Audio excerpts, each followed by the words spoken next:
Ang susunod na programa ay rated PG. Patnubay at gabay ng magulang ay kailangan sa mga batang manonood. Aba, may love life. Hindi ko nga alam kung kanino nang galing to eh. Kung tignan mo tayo yung card na malaman mo, di ba? Ano ba sa tingin mo ginagawa mo?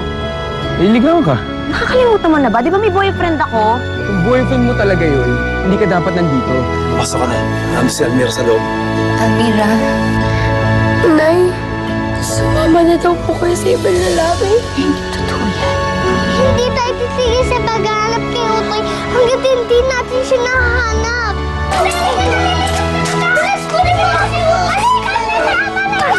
Gawa-gawa lang ni Veronica yan dahil gusto niya lang ako siraan. Gusto niya magkawatak-watak ang pamilya natin. Layuan mo, anak ko! Tiko! Dali! Please! Mami, totoo po ba yung sinasabi mo? Hindi. Sinungaling siya. Gumagawa lang siya ng kwento. Siya ang sumira sa pamilya niyo. Siya ang sumama sa ibang lalaki. Magmagandang loob lang ako na ampunin dahil naaawa ko sa'yo, anak.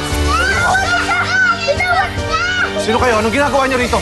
Huwag kang maniniwala kay Amelia. Sinungaling ang nanay mo. Totoo, pulis ba kayo? Malalaman mo rin. Sana po nandito si tatay.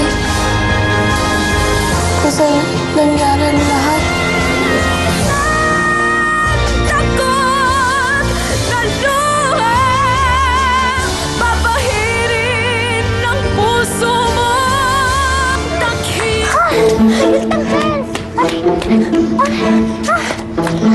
Aray!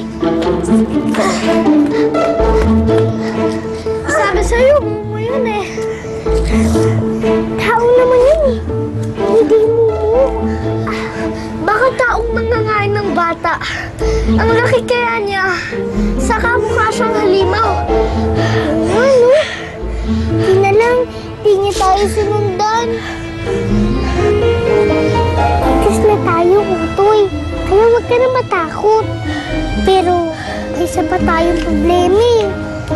Kung saan na kita dadalhin. Kasi, di na kita pwedeng iuwi sa amin. Kasi, pag iuwi ka na naman sa amin, bibenta ka na naman nun sa mga lasenggo. Alam ko na! Alam ko na kung saan natin dadalhin si Utoy! Saan? Tara! Sundan mo ako! Anong sinabi mo kay Almira?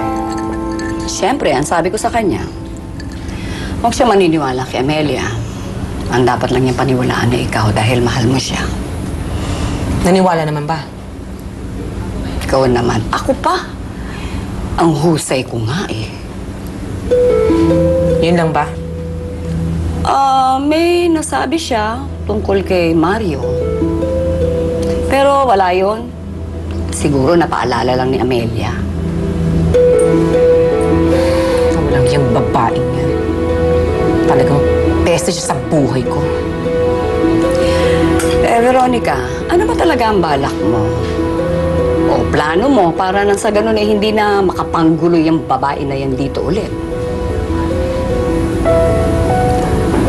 This time, sisiguraduhin ko.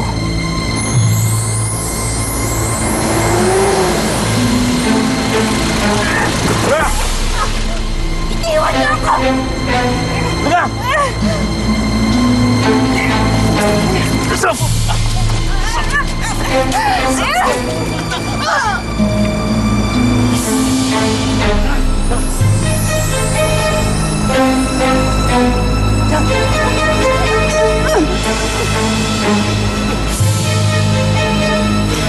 Sige na po, boss. Pakitingnan naman po ulit. Amelia San Diego po. Walang Amelia San Diego dinala dito. Baka sa ibang presinto dinala ang kaibigan mo. Napuntahan ko na po lahat ng presinto na pwede siyang pagdalhan. Lahat po nagsasabing wala siya. Kayo na po ang huling pinuntahan ko. Imposibleng wala siya dito. Sige na naman po, pakitignan naman po ulit, oh.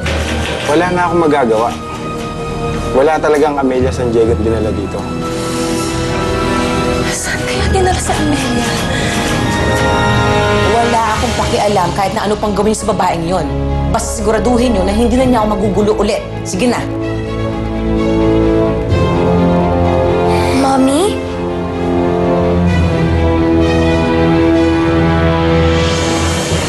na si boss.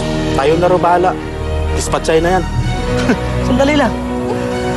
Pwede mo naman akong pagbigyan. Maputi. Sira ulo ko talaga. Sige na.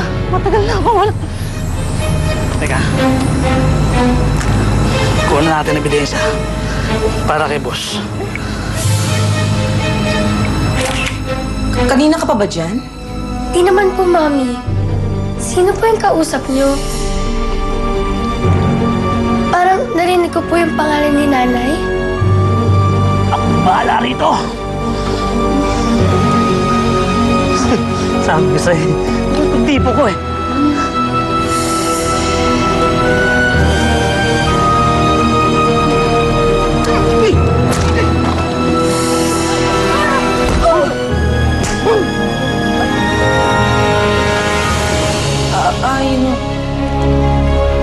Yung lawyer ko. Kasi pinag-iisipan namin yung isasampang kaso namin kay Amelia. Bakit gising ka pa pala? Hindi po kasi ako makatulog, Mami eh. Naiisip ko po yung nangyari kanina. Bakit? Pwede po bang huwag niyo na lang po sampahan ng kaso si Nanay?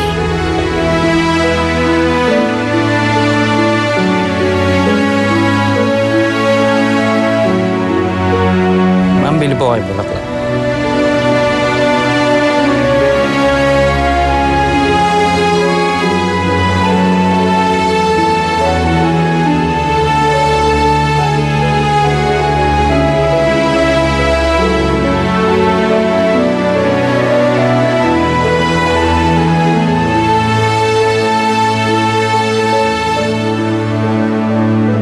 Inaalala mo pa rin ba siya?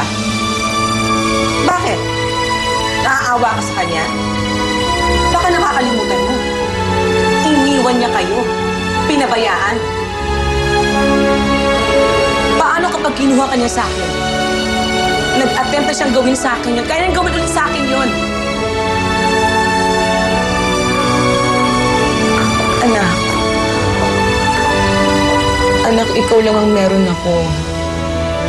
At inaalala ko lang naman kung anong magiging buhay mo kapag napunta ka sa kanya. Pinoprotektahan lang kita, Almira. Naiintindihan mo ba yun? Isa pa,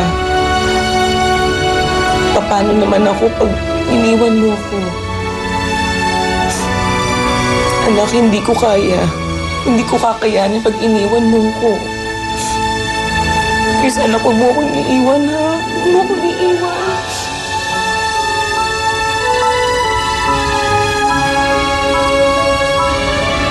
Mali ka ng taong binangga, Amelia.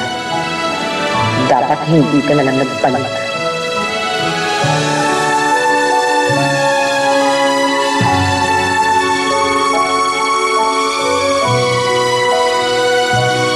Hindi na dapat kita inaalala. Pinabayaan mo kami. Kaya kami nagkahiwa-hiwalay magkakapatid. Kaya nagkaganto ang buhay ko dahil naging makasarili ka.